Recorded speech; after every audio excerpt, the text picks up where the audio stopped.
I lent my boyfriend 60 gits and now he can't pay me.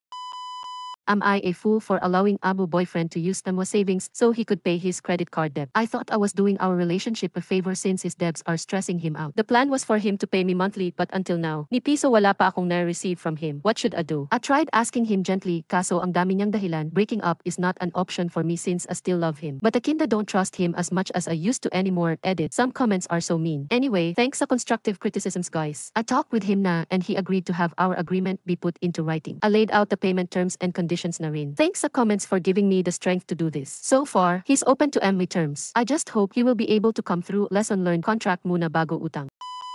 Ay pagdating sa pera walang kamag-kamag-anak, walang kaibig-kaibigan, at lalo na sa lahat walang pag-ibig-pag-ibig. Sige lang sis, pairalin mo lang pagmamahal mo kasi maulit pa yan. What if gumawa ka ng written kasunduan na may utang siya sa'yo tapos papirmahin mo siya? Ipanotaryo mo and all to make it valid para kahit papaano may habol ka kapag ayaw pumirma, edi alam mo na haha. Hala opi, parehas tayong tanga hahaha.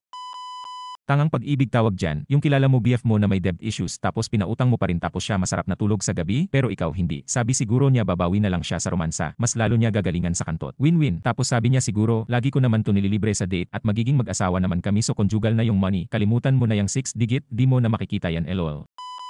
Happened to me, hindi naman 6 digits pero 5 digits naman. Nag-umpisa sa pa 1K hanggang sa naipon na. Minsan naaawa ako. Akala ko ipangkakain niya ayon pala ipang susugal. Iaasa na baka manalo ng malaki lol. Break na kami ngayon mag 4 months na. Di ko na kinuha yung pera. If gusto niya naman magbayad alam niya naman accounts ko pero wala. Hahaha. Iniisip ko na lang nabayad ko na yon sa kapayapaang meron ako now.